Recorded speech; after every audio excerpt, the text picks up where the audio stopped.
Good morning and welcome to the new edition of Dr. Lamba's Awakening Call.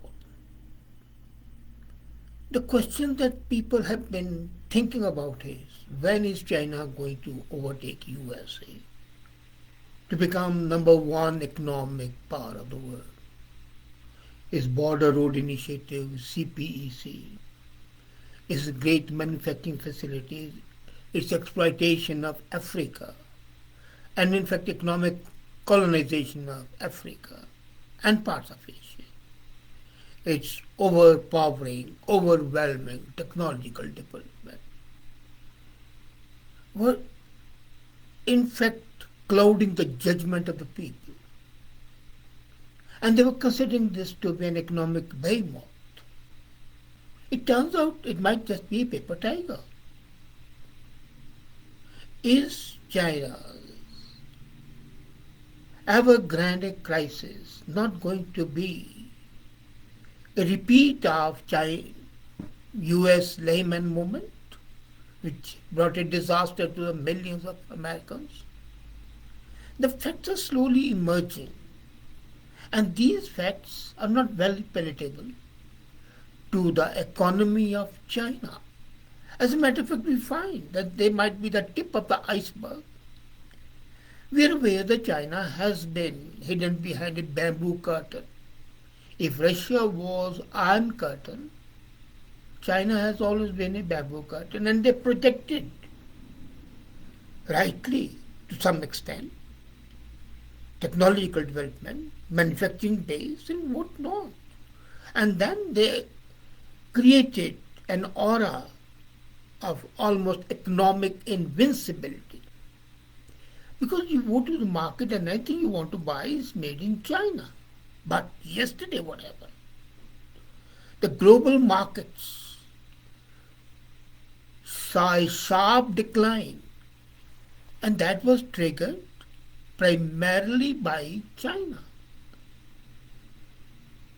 A worsening fund crunch at Evergrande, China's biggest and the most indebted developer, that could prompt a regulatory crackdown on the country's real estate sector, prompted this global landslide. There are concerns that this action of China in China could potentially spell a global financial contagion. We had a pandemic, COVID, from China, and that's not long back. We are still suffering from that.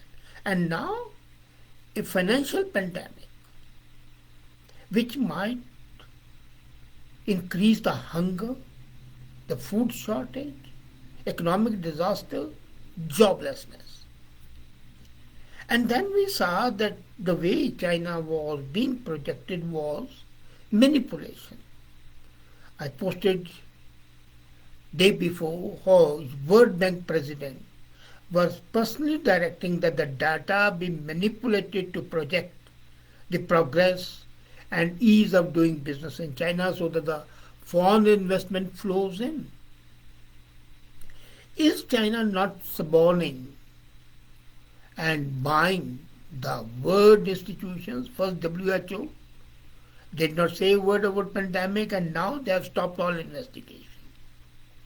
World Bank president admits to the fact that she personally directed manipulation of data to project China in a better light. That manipulation of data was to make world believe that China is going to be an economic giant, and anybody who wants to be an entrepreneur should go to China. The deteriorating economy of China reminds me of the disintegration of Soviet Russia. One of the main reasons for this was enormous military expenditure while ignoring the economic growth. And the Evergrande incident has brought to the forefront the weakened state of position of China. The Chinese real estate colossus Evergrande is under $300 million debt and is unable to fund the invested amount. And the people who invested want money back. They are queuing up before its offices. but there's no money to be given back. And now there are economists all over the world are worried. George Soros, for example, I had a telephonic talk with him, and he said that the Evergrande default could cause a crash within Chinese economy.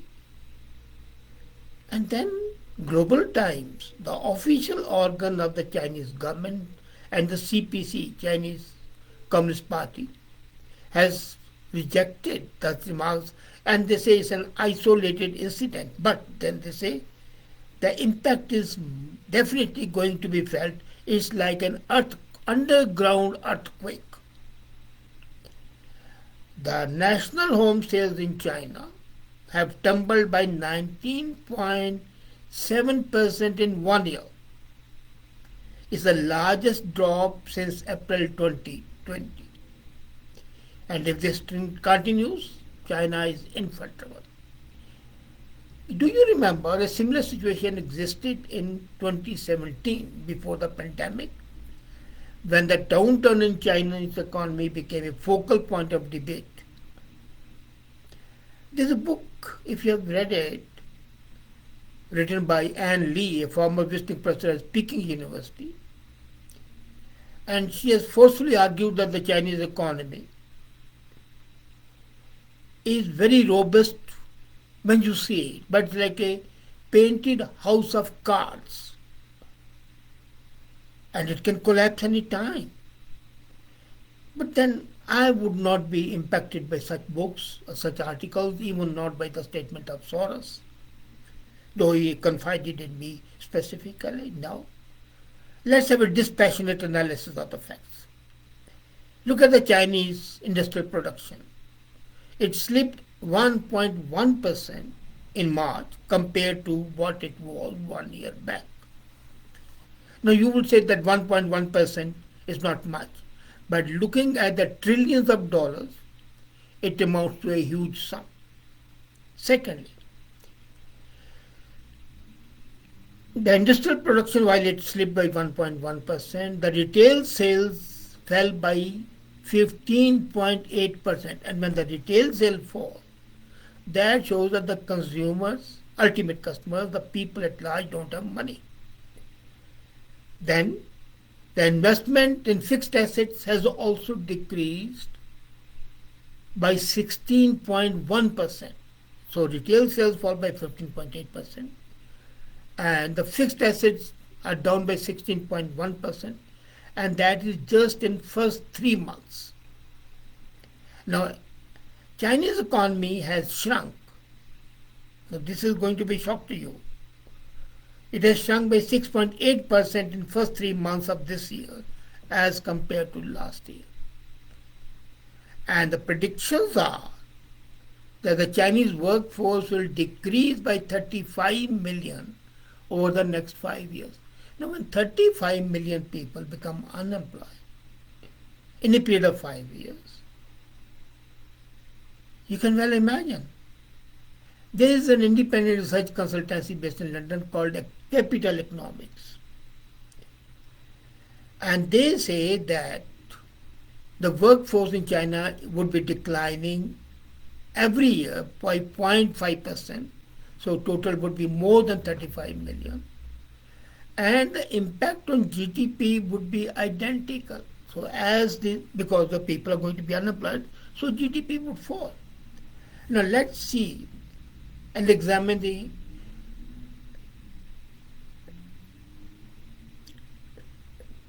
impact of one-child family.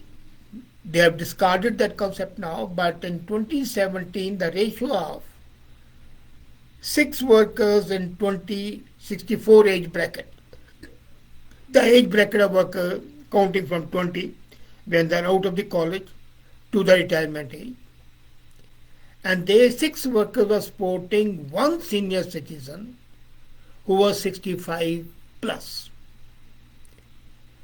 In 2030, it's calculated that 2 workers would be supporting one senior citizen. So from 6 workers, we are coming down to 2 workers, and then 2015, 1.6 workers. That means a third of the population by 2050 would be over the age of 60. Compared with India, the number of the seniors is much too low. Now, the aging population of China is one of the important factors that would not allow Chinese economy to improve, while India can gallop forward. Then, another thing is happening, which people are not talking about, that's a social phenomena, but it impacts the economy. There's a decline in the number of marriages. Between 2013 and 2019, the number of people getting married for the first time in China fell by 41%. Every year, 23.8 million people used to get married. Now 13.9 million people get married. China's one-child policy ended 2015. But during 35 years that it was existing, what happened? People wanted male child. So if a female child was there in the ultrasound, they'll destroy it, hoping that the next child would be a male. Now, result, sex ratio. China has 30 million more men than women. That means 30 million bachelors who cannot find brides. It's a bizarre situation. You might say, well, it has nothing to do with the economy. It has. A frustrated worker, an unhappy worker would not be a good worker, would not be good in production. Then there is another alarming dimension. The low fertility rate in China. According to the studies that have been conducted by independent bodies, because Chinese don't want to show, the Chinese total fertility rate is as low as 1.05%. Now, if you want to maintain a stable population, you need a fertility rate of 2.1%. So what Chinese have is half of that. Suppose China can raise it from 1.05 to 1.2, which is unlikely. By the year 2100, there's a new century coming, the population will decrease by 480 million. And out of that, 60% would be senior citizens, unable to participate in the workforce. So let's see the context. The last time Chinese population this low was in year 1928. And you remember what was the condition of China at that time. It wasn't deemed a country even. And now what has China done? It has raised the mandatory retirement age so that it can keep its elderlies from becoming a burden to the economy. But there's no way. That is a palliative, not a cure. Another important factor destroying the economy is focus on defense, ignoring all other aspects of economic development. Since 1989, China has been increasing its defense budget every year. And the increase is not arithmetic progression, it's geometric progression. The annual increase has always been in double digits.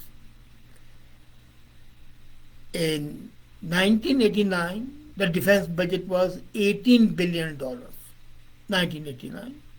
This year, it was $261 billion.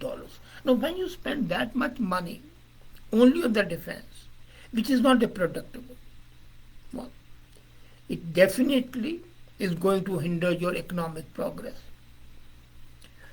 And they say it might increase because China always fudges figures. It's never open. It wasn't open about pandemic. It's not open about economy, as we have seen the fudging of data by the World Bank even in favor of China. So the actual figure may be much higher than $261 billion. Now, Chinese are extremely intelligent. They spend much more on defense than they show because what they do is they show them on different heads. Happened to have a look at the budget and I was amazed that while other countries consider these heads, which I'm going to talk about, as a part of the defense, they consider them separately. The central government budget is slated to fall this year by 0.2%, but the national government spending would increase by 1.8%. And spending on military as a share of the national government would be 5.4% this year. Imagine total budget 5.4% goes to defense. Now what I was talking about, that those headings, if they are taken into consideration as defense, which Chinese don't do, but world all over they are taken as a part of defense, then it would not be 5.4%, it will be 16.8%. For example, the Chinese official defense budget does not take into account all military activities. An example, the defense-related outlays fall under one heading called the Central Military Commission, which is the highest military authority and is chaired by the president himself. But then there's a People's Armed Police, a paramilitary force, which supports the army, like BSF in India, but it's not included in the budget. Then the Chinese Coast Guard, which is basically a naval force, and it plays a key role in asserting Chinese maritime claims, is excluded from the official budget. This is under the control of Chinese Communist Party, so it's not under defense. Similarly, official figures do not accept the space program. I agree, space program nowhere is a part, except in the USA, where there's a space force which was introduced by Trump. But the extra budgetary revenue from the military-owned commercial enterprises, defense mobilization funds, authorized sales of land, recruitment bonuses for the college students, and provincial military base operating costs, they are also not included in the defense budget. For the past 10 years, full decade, annual increase in official budget has outpaced the annual GDP growth. Now, can you believe a country which spends the GDP growth vis-a-vis the defense expenditure, and the defense expenditure being more than GDP, can be really economically oriented? As a matter of fact, there is an unbalanced expenditure in the period of economic uncertainty, and it will result in economic crisis. President Xi's dream was to double the economy by 2035, and now it's a pipe dream. Chinese economy is moving towards a collapse. I can tell you, it's a distinct possibility. The possibility is, what I foresee, it will start slowly declining. In next 3 years would see a steady decline, and then it will collapse until and unless they are able to convert the fall or stop the fall. And this situation is exactly the same which Soviet Union had prior to Gorbachev coming in power. Now what is happening? Internal situation is worsening for the Chinese Communist Party in Xinjiang, in Tibet, in Hong Kong, and in growing rivalry with Taiwan. Then comes conflict in the South China, conflict with India, conflict with Australia. And China now has been riding a tiger. It's easy to ride a tiger. Not impossible. But getting down the tiger is impossible. And China is in that unenviable situation. It cannot dismount it. It's a, and that's why it's unlikely to change its approach. And the result is inevitability of economic degeneration. And when economic degeneration is there, then how can you be an economic world power? You can build a facade, you can paint it beautifully, but inside it's a crumbling structure. And the crumbling structure, propped up by paint and masked by lovely artwork, is nice to look at for some time. But ultimately, it becomes rubble. And that's what Chinese economy is going to be. So that's why I call it Eastern doldrums. And China is not an economic giant, not a behemoth, but an economic paper tiger. And you would see it in the next 3 years. Thank you.